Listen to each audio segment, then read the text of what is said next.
सो hello दोस्तों, welcome back to our channel. आप सभी का exam Jharkhand polytechnic entrance exam 2025 जो कि आपका 18 मई को है। आपको एग्जाम कैसे देना है, एग्जाम सेंटर पर क्या क्या लेकर जाना होता है, क्या नहीं लेकर जाना होता है और कौन सी गलतियां नहीं करनी होती है, इससे पहले मैं वीडियो बना दिया हूँ। एक और वीडियो बनाऊंगा, आपको कैसे एग्जाम देना होता है, हर एक चीज़ आपको बताऊंगा। इस वीडियो में हम लोग देखेंगे आप सभी के एग्जाम के लिए सबसे इंपॉर्टेंट चैप्टर। आप समझ गए होंगे मैं किस चैप्टर की बात कर रहा हूँ। मैंने कई बार आपको प्रैक्टिस सेट में बताया है, जो कि मैं आपको कराने वाला था। जिस चैप्टर से हर साल सबसे ज़्यादा क्वेश्चन पूछे जाते हैं, आधे से ज़्यादा क्वेश्चन सिर्फ इसी चैप्टर से पूछे जाते हैं। ऐसा मैं क्यों बोल रहा हूँ, तो आप 2020, 21, 22, 23, 24 5 सालों का डेटा बता रहा हूँ। आप अगर आपके पास प्रीवियस ईयर पेपर होगा तो आप देख लीजिएगा, सबसे ज़्यादा क्वेश्चन इसी चैप्टर से पूछा जाता है। कौन सा चैप्टर है और कितना क्वेश्चन पूछा जाता है, हर एक चीज़ आपको बता रहा हूँ। यहाँ से आपके 18, 21, 22 और यहाँ तक कि 24 क्वेश्चन, 24 क्वेश्चन भी पूछा गया है। मतलब लगभग मान लीजिए आधा क्वेश्चन। फिजिक्स में 50 क्वेश्चन आते हैं और उसका आधा मान लीजिए 24-25 क्वेश्चन सिर्फ एक ही चैप्टर से पूछा जाता है। ये इतना खतरनाक चैप्टर कौन सा है भाई, जहाँ से सबसे ज़्यादा क्वेश्चन पूछे जाते हैं? ये चैप्टर है लाइट, प्रकाश। यहाँ से सबसे ज़्यादा क्वेश्चन पूछे जाते हैं। कहाँ कहाँ से क्वेश्चन आते हैं देखिए, मिरर, दर्पण और लेंस, सबसे ज़्यादा क्वेश्चन यहीं से पूछे जाते हैं।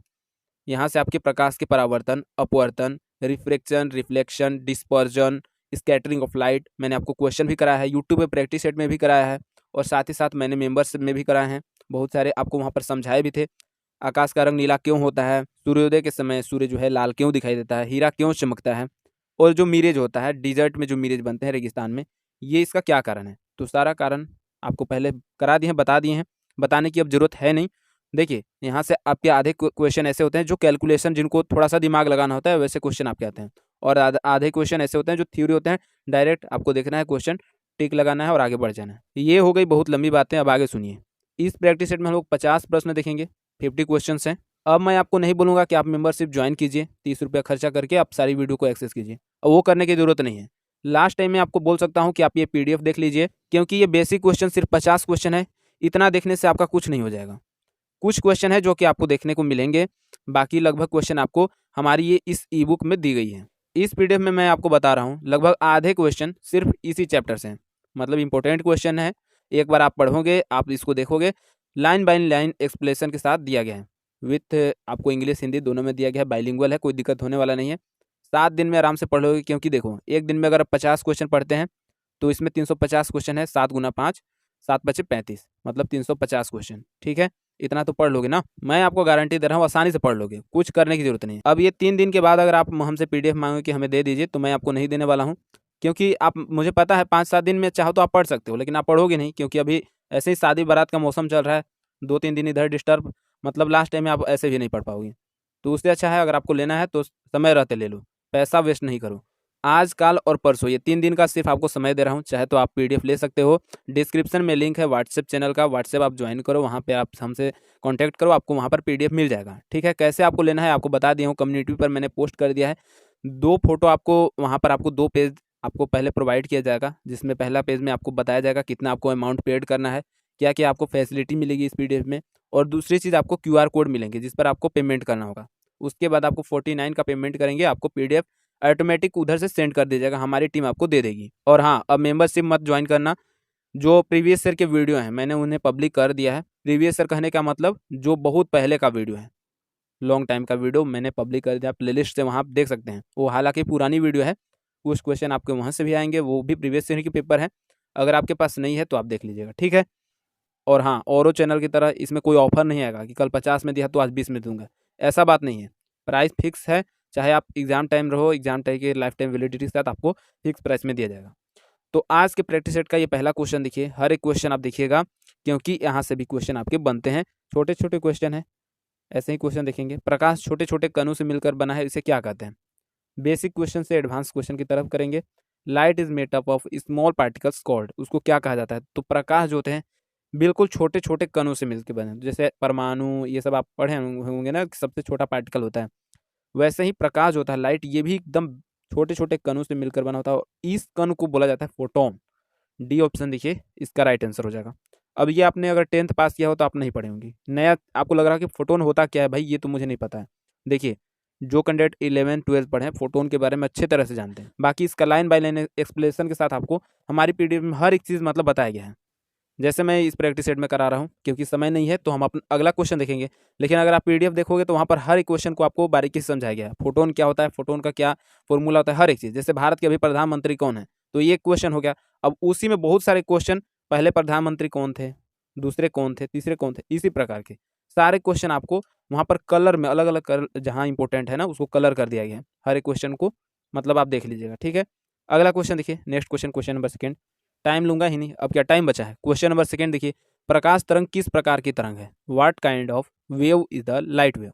बताइए, लाइट जो वेव होता है ये किस प्रकार की तरंग होता है। तरंग देखिए दो प्रकार के होते हैं, अनुप्रस्थ और अनुदैर्घ्य, यानी कि ट्रांसवर्स वेव और लॉन्गिट्यूडनल वेव। तो बताइएगा, प्रकाश तरंग किस प्रकार की तरंगे होती हैं, तो ये अनुप्रस्थ तरंगे होती हैं, ट्रांसवर्स वेव होती है। अब ये क्या होती है, सारी चीज़ आपको हमारी पीडीएफ मिल जाएगी। अब मैं आपको बार बार नहीं बोलूँगा, डायरेक्ट हम सारे प्रैक्टिस सेट का क्वेश्चन लगाएंगे। Next question, question number third. और कल का प्रैक्टिस सेट और भी मज़ेदार होने वाला है, क्योंकि केमिस्ट्री के अंदर आपके कुछ कंप्यूटर के क्वेश्चन आ रहे हैं। भाई ये मैं क्या बोल रहा हूँ, कल के प्रैक्टिस सेट में आप देखिएगा तब आपको समझ में आएगा। क्वेश्चन नंबर थर्ड, प्रकाश का तरंग सिद्धांत किसके द्वारा प्रस्थापित किया गया था। यानी कि जो प्रकाश का तरंग सिद्धांत है ये किसने दिया, किस वैज्ञानिक ने दिया। क्वेश्चन समझने की बात है, बाकी क्वेश्चन तो वही है। तो ये वैज्ञानिक थे प्रकाश का तरंग सिद्धांत देने वाले, हाइगेंस। ये एक साइंटिस्ट थे, बड़े साइंटिस्ट थे, नाम याद रखिएगा, हो सकता है आपके एग्जाम में आ जाए। हालांकि मैं पहले ही बता रहा हूँ ये क्वेश्चन आया नहीं है, पॉलिटेक्निक एंट्रेंस में नहीं पूछा गया है, पर आ सकता है ना, तो हर एक क्वेश्चन आपको करा रहा हूँ। क्वेश्चन नंबर 4 देखिए, और इस प्रैक्टिस सेट के कुछ ही क्वेश्चन हमारे पीडीएफ में आपको मिलेगी, सारे क्वेश्चन नहीं दिए गए हैं, क्योंकि वहाँ पर जो सबसे ज़्यादा रिपीटेड क्वेश्चन है उसी को ऐड किया गया है। क्वेश्चन नंबर 4 जो सबसे ज़्यादा इंपॉर्टेंट है, जिसको 3 स्टार भी कर सकते हैं, किसी अवरोध की कोर से प्रकाश का मुड़ना क्या कहलाता है। What is the turning of light from the core of a barrel card. उसको क्या कहा जाता है। लाइट चैप्टर में बहुत सारे लैंग्वेज यूज किए जाते हैं, विक्षेपण, विवर्तन, अपवर्तन, परावर्तन, व्यक्तिकरण। तो समझिए सबको क्या कहा जाता है, क्या होता है अपवर्तन, क्या होता है परावर्तन, सबको समझना जरूरी है। तो देखिए, किसी अवरोध की कोर से प्रकाश का मुड़ना, जब प्रकाश जो मुड़ता है उसे क्या कहा जाता है, तो उसे डिफ्रैक्शन कहा जाता है, विवर्तन कहा जाता है। ठीक है, जब प्रकाश मुड़ती है, अब जैसे आप पढ़े होंगे, प्रकाश जाती है सीधी सरल रेखा में जाती है, अब वहाँ से टकरा कर मुड़ती है तो उसे क्या कहा जाता है, परावर्तन कहा जाता है। तो इसी प्रकार जब प्रकाश मुड़ती है तो उसे विवर्तन कहा जाता है। सेकेंड ऑप्शन राइट आंसर हो जाएगा। और हाँ, भूल नहीं जाना, वादा है निभाना, 0.25 का निगेटिव मार्किंग है। क्वेश्चन नंबर 5, निम्नलिखित में से कौन सा सिद्धांत प्रकाश के तरंग प्रकृति की पुष्टि करता है। बताइए कौन सा तरंग प्रकाश की पुष्टि करता है। और जो आपको व्हाट्सएप का लिंक दिया गया है, सिर्फ वहाँ से आपको चैट करना है, कॉल नहीं कीजिएगा। बहुत सारे कैंडिडेट कॉल करने लगते हैं, पता नहीं उनको कब समझदारी आएगा यार। बताइए, निम्नलिखित में से कौन सा सिद्धांत प्रकाश के तरंग प्रकृति की पुष्टि करता है। तो व्यक्तिकरण का जो सिद्धांत है, इंटरफेरेंस थ्योरी, ये प्रकाश का सिद्धांत है जो प्रकाश के तरंग प्रकृति की पुष्टि करता है। Which of the following theory confirm the wave nature of light. तो व्यक्तिकरण का सिद्धांत इंटरफेरेंस थ्योरी, सेकेंड ऑप्शन देखिए राइट आंसर हो जाएगा। नोट करना है नोट कर लीजिए, वरना अगर आपको याद करने का अगर पावर है तो याद कर लीजिए, ज़्यादा दिन तो अब है नहीं, याद भी कर सकते हैं इसको। ये होता क्या है, गूगल पे सर्च कर लीजिएगा, अब उतना टाइम है नहीं, हमारी पीडीएफ में आपको सारा चीज़ बताया गया है। क्वेश्चन नंबर 6, प्रकाश के चिकने पृष्ठ से टकराकर वापस लौटने की घटना को क्या कहते हैं। बच्चा बच्चा जानता है, मतलब जो अभी हाल ही पढ़ा है 10th क्लास, वो भी उसको पता होगा। अगर प्रकाश चैप्टर अच्छे से पढ़ा है, थोड़ा सा ही पढ़ा है, तो आपको पता होगा। जो प्रकाश किसी, मतलब लाइट किसी चीज़, किसी ऑब्जेक्ट से टकराती है तो उसको प्रकाश का क्या कहा जाता है। क्या अपवर्तन कहा जाता है, विवर्तन या प्रकीर्णन कहा जाता है। नहीं, प्रकाश का परावर्तन कहा जाता है, reflection of light. Second option बिल्कुल आसान, राइट आंसर हो जाएगा। अब इतना क्वेश्चन गलत नहीं कीजिएगा, लास्ट में है। क्वेश्चन नंबर 7, प्रकाश का वेग अधिकतम क्या कितना होता है। देखिए क्वेश्चन मैंने कराया है आपको, कई कई बार पिछले भी वीडियो में बताया है, प्रैक्टिस सेट में कराया है। प्रकाश का वेग जो होता है 3 × 10⁻8 मीटर पर सेकेंड होता है।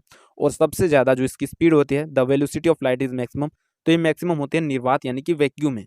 कितनी होती है, तो 3 × 10⁸ मीटर पर सेकेंड। ये भी क्वेश्चन आपके पूछ जाते हैं। बहुत सारा थ्योरी में आपको बताया क्वेश्चन, आप देख लीजिएगा। और जो पिछला वाला प्रैक्टिस सेट नहीं देखें, बहुत सारे कैंडिडेट नहीं देखे, मैं देखा हूँ, देख लीजिएगा भाई। एग्जाम अब आपका आ चुका है, फॉर्म तो आपने भर ही दिया है, तो एग्जाम के लिए थोड़ा सा लास्ट समय में बस 1 सप्ताह है, तैयारी कर लीजिए। ठीक है, पैसा लगा है, वेस्ट नहीं कीजिए। थर्ड ऑप्शन राइट आंसर हो जाएगा। क्वेश्चन नंबर 8 देखिए, क्वेश्चन नंबर 8, माध्यम के तापमान में वृद्धि के साथ प्रकाश की गति क्या होती है। माध्यम कहने का मतलब क्या है, जो मीडियम में, the speed of light with an increase in the temperature of the medium. जब किसी मीडियम में तापमान में वृद्धि, जब उसका टेम्परेचर बढ़ाई जाती है तो प्रकाश की गति क्या होती है, बढ़ती है, घटती है। मतलब प्रकाश के ऊपर, लाइट के ऊपर क्या इफेक्ट देखने को मिलता है, कोई इफेक्ट नहीं देखने को मिलता है लाइट से। मतलब तापमान से लाइट को कोई लेना देना नहीं है। वैसे ही रहती है। थर्ड ऑप्शन राइट आंसर हो जाएगा। थोड़ा सा भी कोई फर्क नहीं पड़ने वाला है भाई टेम्परेचर से लाइट को। क्वेश्चन नंबर 9 क्या है? जल, कांच व हीरे में प्रकाश की चाल निम्न क्रम में होती है। देखिए भाई, इसका एक टेबल होता है, एक चार्ट होता है, वहां पर आप देखिएगा सबसे ज़्यादा जो चाल होती है, स्पीड होती है, ये किसकी होती है। और समझने की भी बात है। ये देखिए, ये जिधर मुंह होता है ना, ये जो सिंबल आप देख रहे हैं बड़ा छोटा का जो होता है, ये सबसे बड़ा, मतलब ये जल जो होता है, जल इसका सबसे ज़्यादा होता है। क्या होता है? इसकी जो चाल होती है सबसे ज़्यादा स्पीड होती है, उसके बाद कांच की, उसके बाद हीरा की। सेकेंड ऑप्शन राइट आंसर हो जाएगा। मतलब कि लाइट की जो स्पीड है सबसे ज़्यादा वाटर में, जल में, उसके बाद कांच में, और लास्ट हीरा। हीरा सबसे ज़्यादा कठोर पदार्थ है। तो इतना तो सोचने की भी चीज़ है। Next question, question number 10। सूर्य ग्रहण के समय सूर्य का कौन सा भाग दिखाई देता है? अब ये क्वेश्चन नहीं है कि सूर्य के समय लाल क्यों दिखाई देता है, वो बिल्कुल बेसिक क्वेश्चन था, मैंने आपको कई बार करा दिया। ये क्वेश्चन दूसरा है। सूर्य ग्रहण जब होता है तो उसमें सूर्य का कौन सा भाग दिखाई देता है? तो ये होता है कोरोना। अब ये कोरोना नहीं है, जो अभी कोविड-19 वाला कोरोना नहीं है, जो पूरा महामारी फैला के रखा था। ये कोरोना अलग है। ये हमारे सूर्य में होता है। इसे किरीट भी कहा जाता है, किरीट या कोरोना। Second option. अब देखो, आप 11th-12th में जाओगे, अगर आप गए होंगे तो आपको पता होगा, और नहीं गए हैं तो जाओगे तो आपको समझ में आएगा कि क्या होता है कोरोना, क्या होता है, इसके बारे में पढ़ना है। यहाँ पर राइट आंसर सेकेंड ऑप्शन हो जाएगा। Question number 11। सूर्य ग्रहण तब होता है, कब होता है भाई? सोलर एक्लिप्स, ये कब होता है? सूर्य ग्रहण, चंद्र ग्रहण के बारे में अभी आपको बताएं। और पीडीएफ में तो बिल्कुल इतना आसानी से समझ जाओगे ना, मैं क्या बताऊँ, आप एक बार देख लेना। देखिए, सूर्य ग्रहण में क्या होता है आपको पता भी होगा। इसमें क्या होता है कि चंद्रमा जो होता है ये बीच में आ जाता है। चंद्रमा बीच में आ जाता है तो पृथ्वी कहाँ होता है? ये पृथ्वी सबसे लास्ट में होता है। अब सूर्य तो परिक्रमा नहीं करता है, चंद्रमा या तो चंद्रमा करेगा या तो पृथ्वी करेगा। तो हमारी पृथ्वी सबसे लास्ट में आ जाती है। मतलब सीरीज वाइज देखें तो चंद्र पहले, सूर्य होगा, सन, उसके बाद मून, और उसके बाद हमारी अर्थ, हमारी पृथ्वी। ये इसका क्रम होता है, ये इसका सीरीज होता है। तो इसमें, इसके बीच में, मतलब जब सूर्य ग्रहण होता है तो चंद्रमा क्या होता है, जो मून होता है, ये बीच में आ जाता है। ठीक है। जब चंद्रमा बीच में आ जाएगी तो ये हो जाएगा सूर्य ग्रहण। और जब हमारी पृथ्वी, यानी कि जो हमारी अर्थ है, ये बीच में आ जाएगी तो हो जाएगा चंद्र ग्रहण। ठीक है। तो फर्स्ट ऑप्शन इसका राइट आंसर हो जाएगा। बाकी एग्जाम में इतना कंफ्यूज मतलब ऑप्शन देता है ना, जब तक इसका डायग्राम आप नहीं समझोगे, कंफ्यूजन कंफ्यूजन बना रहेगा। तो आप देख लेना अच्छे से। क्वेश्चन नंबर 12 देखिए। 150 क्वेश्चन आपके आते हैं, 150 आपको टाइम भी दिया जाता है, तो टाइम को मैनेज करते चलिएगा, क्योंकि बहुत ही टाइम का महत्व होता है। एक काटा हुआ हीरा क्यों चमकता है, क्यों जगमगाता है, जो भी है, क्यों साइन करता है, कहने का मतलब है। एक डायमंड चमकता है ना, क्या कारण है? तो ये प्रकाश का ही एक कह सकते हैं फिनोमिना, नेचर, पूर्ण आंतरिक परावर्तन, due to complete internal reflection. Third option right answer हो जाएगा। और तो कोई कारण इसमें दिख नहीं रहा, यही कारण है। थर्ड ऑप्शन राइट आंसर लगाइए। और ऑप्शन भी आपको इसी प्रकार के आएंगे, एकदम आप नोट कर लीजिए, इसी प्रकार के आपके ऑप्शन भी आने वाले हैं। कन्फ्यूजन बना रहेगा, याद रखिएगा, अगर नहीं पढ़े रहेंगे तो अच्छे से। और एग्जाम टाइम में आपको क्या क्या करना है मैं आपको बताऊंगा। जो भी चीज़ है, अभी आपके पास समय है, आप कमेंट में पूछ लीजिएगा, मैं आपको सारी चीज़ें नोट करके आपको बता दूंगा। Question number 13। पानी से भरे किसी बर्तन में पड़ा हुआ सिक्का, मतलब कोई भी ऑब्जेक्ट हो, अब यहाँ पर सिक्का दिया है, दूसरा भी ऑब्जेक्ट हो सकता है, किस कारण थोड़ा उठा हुआ प्रतीत होता है? यही क्वेश्चन आपको देखने को मिलता है, और इसका राइट आंसर वही हो जाएगा। अब देखिए, नदी में मछुआरा होते हैं, मछली पकड़ते हैं, तो वो जो भाला होता है ये थोड़ा सा मछली के ऊपर चलाते हैं। इसका क्या कारण है? वही कारण है, क्योंकि इसका कारण होता है प्रकाश का अपवर्तन, due to refraction of light. Second option right answer. मतलब पानी में कोई भी ऑब्जेक्ट हल्का सा ऊपर दिखाई देता है, हल्का सा उभरा हुआ दिखाई देता है, प्रतीत होता है, यही क्वेश्चन है। बाकी ऑब्जेक्ट कुछ भी हो, हमें उससे कोई मतलब नहीं है। अब मान लीजिए पानी में पत्थर है, तो क्या उसका राइट आंसर दूसरा हो जाएगा? नहीं ना। तो ये गलतियाँ नहीं कीजिएगा, हर एक चीज़ आपको समझाना पड़ता है। Question number 14। देखिए, अभी आपको क्वेश्चन समझाया, वही क्वेश्चन आ गया। जल के अंदर पड़ी हुई मछली किस कारण से अपनी वास्तविक गहराई से ऊपर उठी हुई दिखाई देती है? Same question, same answer, same right answer हो जाएगा। प्रकाश का अपवर्तन, यानी कि reflection of light. Second option देखिए, इसका राइट आंसर हो जाएगा। Next question, question number 15। जब प्रकाश की किरण विरल माध्यम से सघन माध्यम में जाती है तो क्या होता है?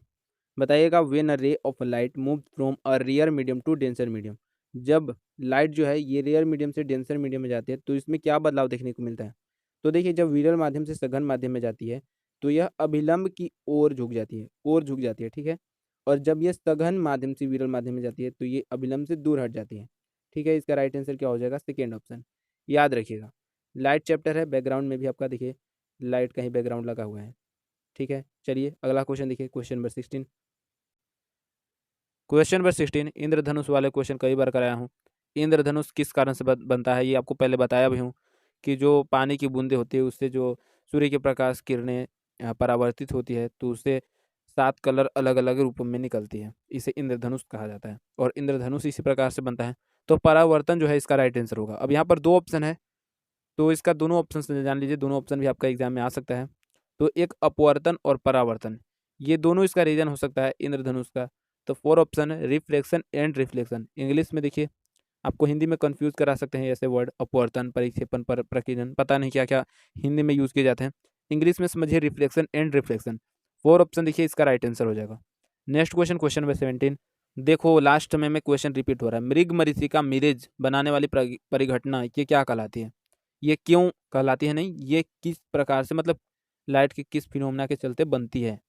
तो ये बनती है पूर्ण आंतरिक परावर्तन, टोटल इंटरनल रिफ्लेक्शन। मैं बार बार आपको इसमें समय नहीं लूंगा क्योंकि आप पहले पढ़े हुए हैं। 4 ऑप्शन राइट आंसर होगा। क्वेश्चन नंबर 18, प्रकाश ऊर्जा का ऑप्टिकल फाइबर में संचरण निम्नलिखित में से किस अनुप्रयोग द्वारा किया जाता है। यहीं से आपके कुछ क्वेश्चन आपके एग्जाम में देखो छप जाएंगे। बिल्कुल इसी प्रकार के क्वेश्चन आपके पूछे जाते हैं। तो इसका भी कारण है वही, जो ऑप्टिकल फाइबर होता है इसमें जो ट्रांसमिशन होता है यह भी होता है पूर्ण आंतरिक परावर्तन के चलते, टोटल इंटरनल रिफ्लेक्शन के चलते। तो फर्स्ट ऑप्शन इसका राइट आंसर होगा। क्वेश्चन नंबर 19, किसके कारण आकाश नीला दिखाई पड़ता है। अब ये मत कहना कि ये क्वेश्चन आप करा रहे हैं तो फिर से क्यों करा रहे हैं। लास्ट समय में रिवीजन है और लाइट से आपके यही सारे क्वेश्चन आपके पूछे जाते हैं। कुछ आपको न्यूमेरिकल बेस भी क्वेश्चन आते हैं, कुछ के आधे क्वेश्चन आते हैं, आपको दिखाएंगे किस प्रकार के क्वेश्चन पूछे जाते हैं। तो इसका थर्ड ऑप्शन प्रकीर्णन आपको पहले करा दिया, स्कैटरिंग ऑफ लाइट, आकाश नीला दिखाई देता है, समुद्र का जो पानी है ये नीला दिखाई देता है, कारण वही है। सूर्योदय के समय, सूर्यास्त के समय जो सूर्य है ये लाल दिखाई देता है, सारा कारण यही है, स्कैटरिंग प्रकीर्णन। तो जैसा कि आप देख रहे हैं हर एक क्वेश्चन, चाहे आप छोटा हो बड़ा हो, जो पहले बता भी दिए हैं, सारे क्वेश्चन का एक सीक्वेंस वाइज वीडियो तैयार किया गया है इस चैप्टर से। सारे क्वेश्चन का टेस्ट लगाइए और जो बहुत ज़्यादा इंपॉर्टेंट क्वेश्चन जो कई बार रिपीटेड हैं उन सारे क्वेश्चन का एक कंबाइंड पीडीएफ आपको मैंने पहले ही बता दिया है, तैयार किया गया, तो आप देख लीजिएगा अगर आपको लेना होगा तो। ये क्वेश्चन नंबर 20, सारे क्वेश्चन आसान है और कराए भी हैं, कराए हैं या फिर नहीं कराए हैं उसका कोई मतलब नहीं रह जाता अगर आसान क्वेश्चन है। हालांकि ये सारे क्वेश्चन आपको कराए हैं पहले भी। वातावरण में प्रकाश का विसरण निम्नलिखित में से किसकी वजह से होता है। विसरण यानी कि diffusion of light in the atmosphere is caused by following, बताइएगा। कार्बन डाइऑक्साइड होता है हमारी वायुमंडल में यानी कि एटमोस्फेयर में, धूल कण, हीलियम, या फिर उपरोक्त में से कोई भी नहीं। क्या चीज़ होता है, हमारी वायुमंडल में कौन सी गैस होती है जिसके कारण जो प्रकाश होता है इसका विसरण हो पाता है। वातावरण में धूल कण होते हैं जिसके कारण, डस्ट पार्टिकल होते हैं जिसके कारण प्रकाश का विसरण हो पाता है। कराए हैं सेकेंड ऑप्शन, देखिए इसका राइट आंसर हो जाएगा। क्वेश्चन नंबर 21 क्या है, चंद्र सतह पर एक प्रेक्षक को दिन के समय आकाश का रंग कैसा दिखाई देता है। देखो क्वेश्चन किस प्रकार का है आप देख रहे हो ना, मैंने आपको बताया है कि चंद्रमा पर जो अंतरिक्ष यात्री होते हैं उन्हें आकाश का रंग कैसा दिखाई देता है। आप बताओ कमेंट में कैसा दिखाई देता है, कि आपको पता है कि अंतरिक्ष यात्री को आकाश का रंग कैसा दिखाई देता है। तो बिल्कुल इसका भी राइट आंसर वही होगा, सही है, 4 ऑप्शन राइट आंसर होगा। नेक्स्ट क्वेश्चन, क्वेश्चन नंबर 22, समुद्र नीला प्रतीत होता है। अब ये मत कर देना कि हाँ प्रकाश के प्रकीर्णन के चलते। ये क्वेश्चन क्या है, मतलब अच्छे से पहले पढ़ लो।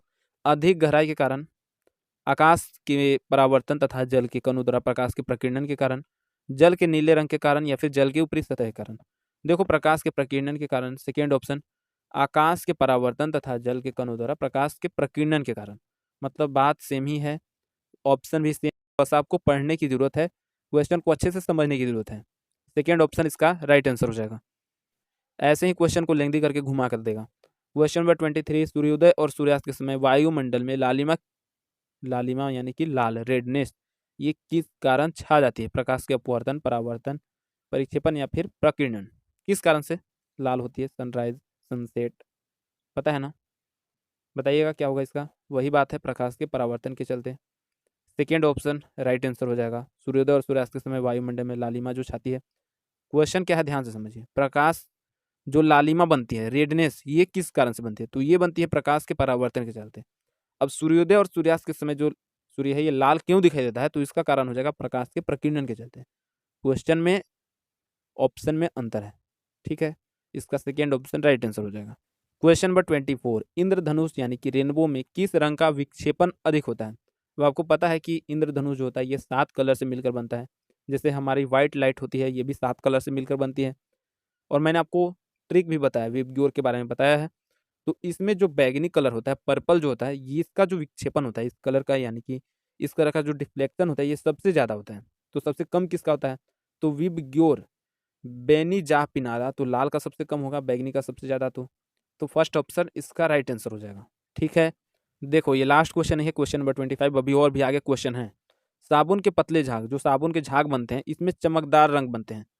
साबुन के जो झाग होते हैं उसमें देखें ना, चमकदार कलर बनते हैं। इसका क्या कारण है? तो इसका कारण है परावर्तन और व्यक्तीकरण। देखिए परावर्तन और व्यक्तीकरण कहाँ पर है ऑप्शन, देखिए तो ये ऑप्शन हमें पहले ही ऑप्शन में देखने को मिल गया, बहुलित परावर्तन और व्यक्तीकरण, multiple reflection and interference. First option ही इसका राइट आंसर हो जाएगा। अब टेंशन में मत आ जाना कि ये तो मैं नहीं पढ़ा हूँ, होगा कि नहीं होगा। सिलेक्शन के लिए आपके लिए पीडीएफ काफ़ी है, मैं पहले ही बता दिया हूँ। लास्ट समय में आप अपने तैयारी को और भी बूस्ट कर सकते हो। क्वेश्चन नंबर 26, वाहन जो होते हैं व्हीकल्स, ये पीछे से आने वाली वस्तु को देखने के लिए किसका प्रयोग करते हैं? उत्तल लेंस, अवतल लेंस, उत्तल दर्पण या फिर अवतल दर्पण। देख रहे हो ना क्वेश्चन किस प्रकार के पूछे जा रहे हैं। बिल्कुल सेम इसी प्रकार के क्वेश्चन आपके एग्जाम में आने वाले हैं।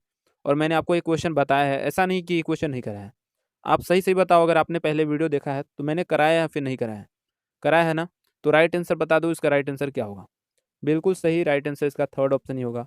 उत्तल दर्पण, लेंस तो होगा नहीं, दर्पण तो ही यूज़ किया जाता है जो पीछे आने वाली वस्तु को देखने के लिए, ताकि हमारा उसका मतलब पीछे वाले जो व्हीकल्स हैं, जो गाड़ी हैं, वो उसका जो प्रतिबिंब है ये साफ साफ बन सके, इमेज जो है ये उत्तल दर्पण में साफ साफ बनता है। तो थर्ड ऑप्शन इसका राइट आंसर हो जाएगा। चलो क्वेश्चन नंबर 27 का फटाक से राइट आंसर बताओ। रोगियों के दांत देखने के लिए दंत चिकित्सक द्वारा प्रयुक्त दर्पण कौन सा होता है? मिरर कौन सा यूज़ किया जाता है? तो ये अवतल दर्पण का यूज़ किया जाता है। Second option concave mirror right answer होगा। नेक्स्ट क्वेश्चन, क्वेश्चन नंबर 28, दाढ़ी बनाने के लिए किस काम में लेते हैं, कौन सा दर्पण यूज़ किया जाता है? तो ये भी आपको सारे क्वेश्चन कराए हुए हैं, अवतल दर्पण कनकेव मिरर का ही यूज़ किया जाता है। फर्स्ट ऑप्शन राइट आंसर हो जाएगा। क्वेश्चन नंबर 29, अब ये देखो फॉर्मूला है, which of the this is correct, इसमें से कौन सा सही है? तो दर्पण सूत्र इसमें कौन सा है? Third option 1/f equal to 1/u plus 1/v, third option right answer होगा। क्वेश्चन नंबर 30, मानव नेत्र का वो कौन सा भाग है जिस पर प्रतिबिंब बनता है, उसे क्या कहते हैं, मतलब क्या कहलाता है? जिस पर इमेज बनता है। तो नेत्र का कौन सा भाग जिस पर इमेज बनता है? तो ये रेटिना होता है, थर्ड ऑप्शन राइट आंसर होगा। तो चलिए नेक्स्ट क्वेश्चन देखिए, क्वेश्चन नंबर 31, रेटिना का नेत्र द्वारा निर्मित प्रतिबिंब होता है। The image of the retina is form by the eye, यानी कि जो ह्यूमन आई है, हमारी आंख है, इस पर जो रेटिना पर प्रतिबिंब बनता है, इमेज बनता है, वह किस प्रकार का बनता है? बताइएगा कैसा बनता है। आपको पता है यह हमेशा उल्टा बनता है और वास्तविक बनता है, यानी कि रियल इमेज बनता है। तो राइट आंसर इसका क्या हो जाएगा? वास्तविक और उल्टा कौन सा ऑप्शन में है? तो देखिए वास्तविक, उल्टा और छोटा। फर्स्ट ऑप्शन देखिए रियल इन्वर्टेड और छोटा, यानी कि स्मॉल, बहुत ही छोटा आकार का इमेज बनता है। तो फर्स्ट ऑप्शन ही इसका राइट आंसर हो जाएगा। नेक्स्ट क्वेश्चन, क्वेश्चन नंबर 32 देखिए, किसी व्यक्ति का पूरा प्रतिबिंब देखने के लिए एक समतल दर्पण की न्यूनतम ऊंचाई होती है। जस्ट एग्जांपल समझिए, आप किसी प्लेन मिरर के सामने खड़े हैं, आपकी हाइट मान लीजिए 6 फीट है, तो उस मिरर की जो लंबाई होनी चाहिए, लेंथ होनी चाहिए, वो ऊंचाई न्यूनतम यानी कि मिनिमम कितनी होनी चाहिए, ताकि आप अपना इमेज देख सकें, आप पूरा प्रतिबिंब अपना देख सकें। तो देखिए किसी भी वस्तु का पूरा प्रतिबिंब देखने के लिए वह जो ऑब्जेक्ट है और वह जो मिरर है उसकी जो लंबाई है उस ऑब्जेक्ट से आधी होनी चाहिए। कहने का मतलब है, मान लीजिए कोई व्यक्ति या फिर कोई भी ऑब्जेक्ट 6 फीट का है, तो उस मिरर की जो लंबाई होनी चाहिए, लेंथ होनी चाहिए, ये 3 फीट होनी चाहिए, मतलब कि उसकी आधी होनी चाहिए, व्यक्ति की ऊंचाई की आधी होनी चाहिए। तो व्यक्ति की ऊंचाई की आधी, सेकेंड ऑप्शन देखिए इसका राइट आंसर हो जाएगा। नेक्स्ट क्वेश्चन, क्वेश्चन नंबर 33, एक लेंस का फोकसांतर 25 सेंटीमीटर है, तो उसकी क्षमता आपको बतानी है। देखिए आपने पढ़ा होगा, फोकस और पावर आपने निकाला होगा, छोटी सी न्यूमेरिकल है, जस्ट इससे ऐसा ही क्वेश्चन आपका एग्जाम में भी आता है। The focus of a lens is 25 centimetre, तो आपको इसकी पावर निकालनी है, पी निकालनी है। और पी का फॉर्मूला एफ आपको निकालना आता है। क्या फॉर्मूला होता है? पी इक्वल टू 1/f, यानी कि फोकस आधी होती है, जो पावर होती है फोकस की, ठीक है। और 100/f आप वैसे भी निकालते हैं, ठीक है। देखिए यहाँ पर पहले हम इसको मीटर में कन्वर्ट करेंगे, तो क्या हो जाएगा, 25 सेंटीमीटर इक्वल टू कितना मीटर होगा? तो वही 25/100, यानी कि 25 का 100, 0.25 मीटर। हम डायरेक्ट लिखेंगे इसको, 25 सेंटीमीटर इक्वल टू 0.25 मीटर, ठीक है। अब इतना समझ गए, कुछ बताने की जरूरत है नहीं। मीटर में हम पहले इसको कन्वर्ट करेंगे, चेंज करेंगे। उसके बाद देखिए फॉर्मूला आपको बताया पी इक्वल टू 1/f, छोटी सी फॉर्मूला है, आपको पता होगा। अब 1/f, 1 एफ का मान 0.25 है तो 1/0.25 रखेंगे और 1/0.25 यहाँ पॉइंट हटाएंगे, ऊपर 2 जीरो आएगा यानी कि 100/25। ठीक है, 100/25 और 25 से 100 काट दीजिए, 25 100 का 100, 4 डायोप्टर। देखिए इसका राइट आंसर क्या होगा, तो +4 डायोप्टर, सेकेंड ऑप्शन इसका राइट आंसर होगा। Next question, question number 34, prism में प्रकाश के विभिन्न रंगों का विभाजन। देखिए प्रिज्म होता है, इससे 7 अलग अलग कलर जो जिनका विभाजन होता है, इसमें से इसको क्या कहा जाता है, इस विभाजन को क्या कहा जाता है, the division of different colours of light in a prism is called. उसको क्या कहा जाता है, प्रकाश का परावर्तन, अपवर्तन, विवर्तन या फिर प्रकाश का वर्ण विक्षेपन। पढ़े हैं ना आप, प्रकाश का वर्ण विक्षेपन क्या होता है, कलर डिफ्लेक्शन ऑफ लाइट। जब प्रिज्म से कोई सफ़ेद लाइट, व्हाइट लाइट एंटर करती है तो ये 7 अलग अलग कलर में विभाजित हो जाता है और इसको ही बोला जाता है, कहा जाता है प्रकाश का वर्ण विक्षेपन। 4 option, D option right answer होगा। नेक्स्ट क्वेश्चन, क्वेश्चन नंबर 35, उम्र बढ़ने के साथ साथ निकट और दूर की वस्तु को फोकस करने में आँख की योग्यता में कमी क्या कहलाती है। देखिए आप पढ़े होंगे मायोपिया के बारे में, प्रेस बायोपिया के बारे में, क्या होता है हाइपरमेट्रोपिया, ये सब क्या होता है आप जानते होंगे। मायोपिया क्या होता है, निकट दृष्टि दोष क्या होता है, आप सारे चीज़ें ये ह्यूमन आई में आपको पढ़ना था। नदी की वस्तु साफ साफ दिखाई देती है पर दूर की वस्तु हम नहीं देख पाते हैं, ऐसा क्या होता है, इसमें होता है निकट दृष्टि दोष में। अब देखिए यहाँ पर आपका क्वेश्चन क्या है कि नज़दीक और दूर दोनों की वस्तु को देखने में जो कमी आती है इसे क्या कहा जाता है, तो इसे प्रेस बायोपिया कहा जाता है। और ये कब होता है, जैसे जैसे उम्र बढ़ने लगता है, उम्र बढ़ने लगता है तो उससे क्या होता है कि नज़दीक और दूर की वस्तु देखने में दिक्कत आने लगती है, इसे बोला जाता है प्रेस बायोपिया। फर्स्ट ऑप्शन देखिए इसका राइट आंसर होगा। क्वेश्चन नंबर 36, दृष्टि पटल यानी कि रेटिना पर जो बना प्रतिबिंब होता है, इमेज होता है, ये कैसा होता है। अभी कुछ ही देर पहले आपको क्वेश्चन में कराए थे, जो इमेज बनता है ये वास्तविक रियल बनता है, उल्टा होता है और छोटा बनता है। अब देखिए यहाँ पर वस्तु, छोटा और उल्टा, ये ऑप्शन में कहाँ पर है, तो वस्तु से छोटा लेकिन उल्टा, 4 ऑप्शन इसका राइट आंसर होगा। देखिए वस्तु से छोटा और उल्टा है ना 4 ऑप्शन, तो इसका ही राइट आंसर होगा। नेक्स्ट क्वेश्चन देखिए, क्वेश्चन नंबर 37, आँख के किस भाग द्वारा आँख में प्रवेश करने वाली प्रकाश की मात्रा नियंत्रित होती है। कई बार पूछा जाएगा, प्रीवियस ईयर में क्वेश्चन है, which part of the eye control the amount of light entering the eye. तो ये होते हैं आइरिस। देखिए थर्ड ऑप्शन देखिए आइरिस, इसका राइट आंसर हो जाएगा। ये कैसे काम करती है, तो देखिए जब लाइट होता है, बहुत ज़्यादा लाइट होता है दिन के समय, तो जो पुतली होती है ये ऑटोमेटिक सिकुड़ कर छोटी हो जाती है, और जब अंधेरा होता है जहाँ पर लाइट नहीं होता, ये ऑटोमेटिक बड़ी हो जाती है, मतलब प्रकाश की मात्रा को नियंत्रित करने का काम करती है। नेक्स्ट क्वेश्चन, क्वेश्चन नंबर 38 देखिए, नेत्रदान में दाता की आँख के किस हिस्से को प्रतिरोपित किया जाता है। मतलब कि जब आई डोनेट किया जाता है, नेत्रदान किया जाता है, तो क्या पूरी आँख को ही दान कर दिया जाता है या फिर आँख के किस हिस्से को दान किया जाता है। तो देखिए पूरी आँख को नहीं दान किया जाता है, आँख का एक हिस्सा होता है कॉर्निया, आगे की जो भाग होती है कॉर्निया, सिर्फ उसी को दान किया जाता है, उसी को निकाला जाता है और उसी को सिर्फ डोनेट किया जाता है, पूरी आँख को नहीं निकाला जाता है। याद रखिएगा, फर्स्ट ऑप्शन देखिए कॉर्निया, इसका राइट आंसर हो जाएगा, कई बार पूछा गया क्वेश्चन है। नेक्स्ट क्वेश्चन, क्वेश्चन नंबर 39, ये भी कई बार पूछा गया क्वेश्चन है, स्वस्थ नेत्र के लिए स्पष्ट दृष्टि की न्यूनतम दूरी कितनी होती है। कराए हैं पहले भी आपको, न्यूनतम दूरी 25 सेंटीमीटर होती है, 25 सेंटीमीटर, और अधिकतम दूरी तो भाई अनंत होती है, जहाँ देखो वहाँ तक देख सकते हो।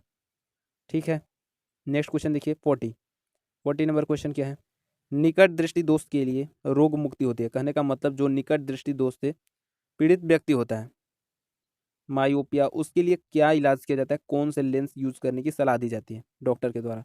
पूछा गया क्वेश्चन है, आपको पता होना चाहिए। निकट दृष्टि दोष में, दूर दृष्टि दोष में, प्रेस बायोपिया भी बहुत सारे क्वेश्चन आपको पहले करा दिए हैं, देख लीजिएगा जितने भी क्वेश्चन प्ले लिस्ट में हैं। निकट दृष्टि दोष में अवतल और यानी कि कनकेव लेंस, और दूर दृष्टि दोष में उत्तल लेंस यूज किया जाता है। ठीक है, इसका सेकेंड ऑप्शन राइट आंसर होगा। नेक्स्ट क्वेश्चन, क्वेश्चन नंबर 41, पढ़ा हुआ सारा क्वेश्चन है, 10th में ही पढ़ना था आपको और मैंने आपको पहले भी बता दिया।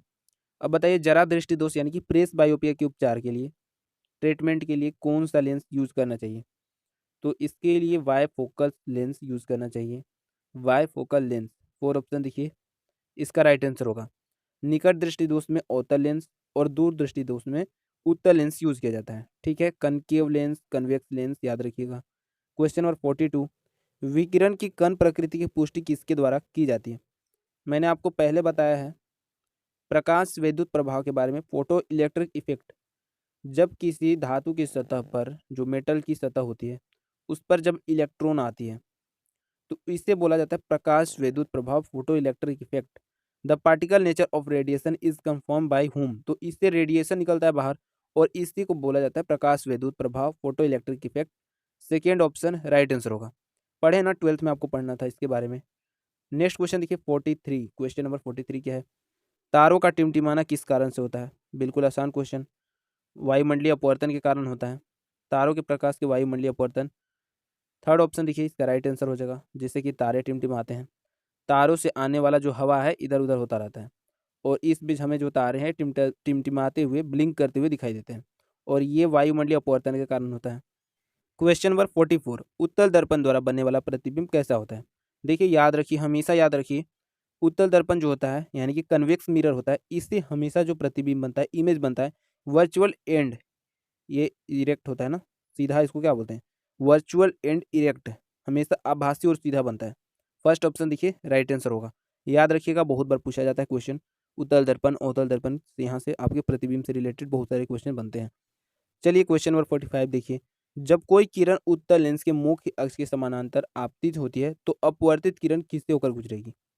देखिए ये केवल 50 क्वेश्चन देखने से नहीं हो जाएगा, बहुत सारे क्वेश्चन बनते हैं, यहाँ से कम 150-200 क्वेश्चन आपको देखना होगा, तब जाके आपका ये सिलेबस, आपका ये जो टॉपिक है, लाइट चैप्टर आपका कवर हो पाएगा। चिन्ह परिपाटी, ये सब सारी चीज़ें आपको 10th में पढ़नी थी, तो ये हमेशा मुख्य फोकस से होकर गुजरती है। सारी क्वेश्चन यहीं से आपकी आती है और ये न्यूमेरिकल बहुत ही ज़्यादा इंपॉर्टेंट है दोस्तों। सारे क्वेश्चन आप समझ लेना, अगर आपको नहीं आता है तो आप देख लेना कैसे बनाया जाता है, सारी यूट्यूब पे ही बहुत सारी आपको वीडियो मिल जाएगी, देख लीजिएगा जरूरी। ठीक है, नेक्स्ट क्वेश्चन देखिए, क्वेश्चन नंबर 46, जब वस्तु को वक्रता केंद्र से दूर यानी कि परे, इसको बोला जाता है परे, जब रखा जाता है तो अवतल दर्पण के कारण बनने वाले प्रतिबिंब, इमेज की प्रकृति कैसी होती है? प्रकृति पूछा जाता है, नेचर उसका कैसा बनता है।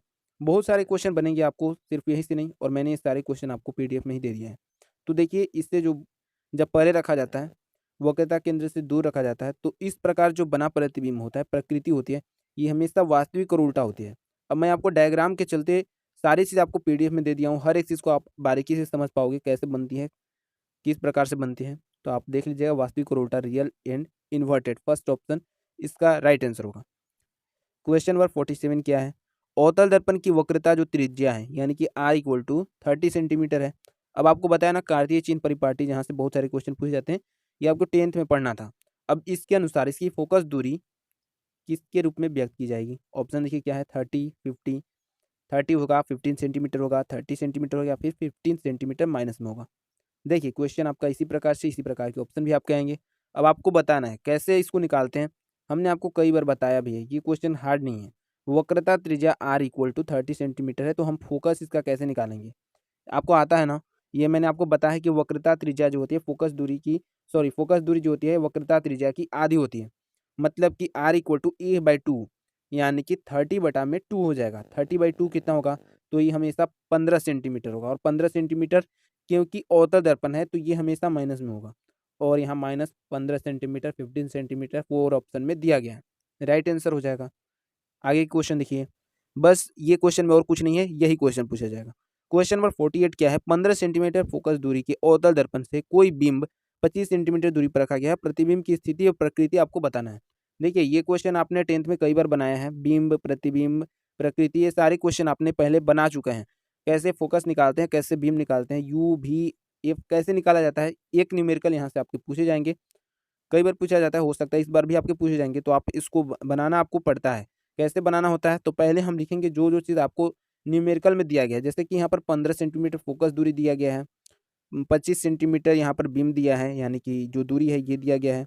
उसके बाद आपको यहाँ पर भी निकालना है, यानी कि प्रतिबिंब निकालनी है। पहले हम लिखेंगे u इक्वल टू माइनस का 25 सेंटीमीटर, क्योंकि अवतल दर्पण में है, और सारी चिन्ह परिपाटी में आप पढ़े होंगे, तो ये हमेशा माइनस 25 सेंटीमीटर होगा। ठीक है, अब यहाँ पर एफ क्या हो जाएगा? एफ भी हो, यहाँ पर आपका 15 सेंटीमीटर है, तो ये भी आपका माइनस 15 सेंटीमीटर हो जाएगा। हमें निकालना है भी, तो हम दर्पण सूत्र जानते हैं ना, दर्पण सूत्र कैसे होता है, कैसे निकालते हैं? तो 1/v plus 1/u equal to 1/f। अब यहाँ से हम 1/v निकालना है, तो 1/v इक्वल टू हो जाएगा 1/f माइनस 1/u। अब देखिए यहाँ पर आप निकाल सकते हैं 1/में -15 माइनस 1/में -25 इक्वल टू क्या हो जाएगा? यहाँ से हम निकालेंगे तो ये हो जाएगा -5 + 3/75 इक्वल टू माइनस हो जाएगा 2/75। ठीक है। अब देखिए -2/75 तो भी इक्वल टू हो जाएगा 1/भी इक्वल टू -2/75 तो भी इक्वल टू हो जाएगा -75/2 -75/2 यानी कि क्या हो जाएगा 37.5 सेंटीमीटर। ठीक है, -37.5 सेंटीमीटर। ठीक है, बात वही है। प्रकृति क्या हो जाएगी इसकी, तो प्रकृति इसकी हो जाएगी, क्योंकि ये माइनस में है तो वास्तविक और उल्टा ही होगी, वास्तविक है तो उल्टा ही होगी, तो सेकेंड ऑप्शन इसका राइट आंसर होगा। बाकी हमें प्रकृति इसको नहीं निकालनी है, प्रकृति दिया गया है लेकिन ऑप्शन में तो नहीं दिया गया है ना, सिर्फ आपको यही निकालना था। ठीक है, तो यहाँ पर राइट आंसर सेकेंड ऑप्शन होगा। अगला क्वेश्चन, क्वेश्चन नंबर 49 देखिए। तो ये 49 क्वेश्चन क्या है कि नेत्र जो विशेषज्ञ हैं, जो नेत्र देखते हैं, इनके द्वारा लेंस की शक्ति +2.5 डायोप्टर बताई गई है। अब लेंस की शक्ति आपको डायोप्टर में ही बताई जाती है, और कोई भी चश्मा लेने जाते हैं तो उनको डायोप्टर में बताया जाता है इतना पावर का चश्मा है, तो ये बताया जाता है 2.5 प्लस में डायोप्टर। अब बताइएगा इस मतलब कहने का मतलब क्या है, ये +2.5 डायोप्टर मतलब क्या होता है, तो हम इसे आसानी से निकाल सकते हैं। कैसे निकाल सकते हैं, पहले हम ऐसे इसको निकाल सकते हैं, लेंस की शक्ति P इक्वल टू यहाँ पर दिया गया है +2.5 डायोप्टर। अब इसकी हम फोकस दूरी आसानी से निकाल सकते हैं, क्योंकि हमें फोकस दूरी ही तो निकालनी है। ऑप्शन में क्या दिया गया, फोकस फोकस ही तो दिया गया है, उसके बाद आपको बताना है कि कौन सा लेंस हो सकता है, तो हम इसको निकाल सकते हैं। कैसे निकाल सकते हैं, अभी आपको बताया F इक्वल टू 1/P हो जाएगा, P इक्वल टू जैसे 1/F होता है। ठीक है, मतलब कि 1 गुना 100/2.5 और पॉइंट हटाएंगे तो ऊपर 0 आएगा, 1000/25 और 25 से 1000 काटेंगे तो 25 होगा 100 और 0, यानी कि F इक्वल टू 40 सेंटीमीटर। देखिए option F equal to 40 centimetre कहाँ है, तो हमें F इक्वल टू 40 सेंटीमीटर दो ऑप्शन देखने को मिल गए, अवतल लेंस उत्तल लेंस। क्या होगा, तो देखिए लेंस की शक्ति धनात्मक है, कहने का मतलब प्लस में है, +40 सेंटीमीटर है, तो ये हमेशा उत्तल लेंस होगा। वही माइनस होगा तो ये अवतल लेंस होगा, कहने का मतलब कन्वेक्स लेंस होगा, उत्तल लेंस होगा, कन्वेक्स लेंस। थर्ड ऑप्शन इसका राइट आंसर हो जाएगा। आज के प्रैक्टिस सेट का ये लास्ट क्वेश्चन, क्वेश्चन नंबर 50। यदि वायु से जल का अपवर्तनांक 4/3 है, तो जल से वायु का अपवर्तनांक क्या होगा, रिफ्रैक्टिव इंडेक्स आपने पढ़ा होगा। देखिए ईयर वाटर, एयर का 4 है, वाटर का 3 है, जस्ट उल्टा पूछ रहा है जल से वायु का क्या होगा। तो आसान क्वेश्चन है, कैंडिडेट गलत करके आ जाते हैं, आप नहीं गलत कीजिएगा। जल वायु से जल का 4/3 है, तो जल से वायु का आप बताओ एक बार क्या हो सकता है, तो वही 3/4 हो सकता है ना। सेकेंड ऑप्शन राइट आंसर हो जाएगा, और क्या दूसरा ज़्यादा दिमाग लगाने की जरूरत नहीं है। ये इसी प्रकार के क्वेश्चन आएंगे और इसी प्रकार से आंसर भी आपको लगाना है, बस गलत आंसर नहीं लगाइएगा। तो आज के प्रैक्टिस सेट में हम लोग देखिए आपके exam Jharkhand polytechnic entrance exam 2025 के लिए लाइट चैप्टर की इंपॉर्टेंट 50 क्वेश्चन।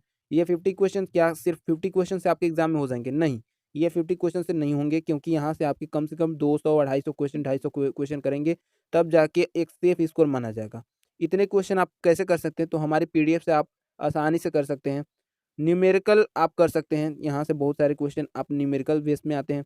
आपके पास अगर प्रीवियस ईयर पेपर है तो देख लीजिएगा, ठीक है, किस प्रकार के क्वेश्चन पूछे जाते हैं।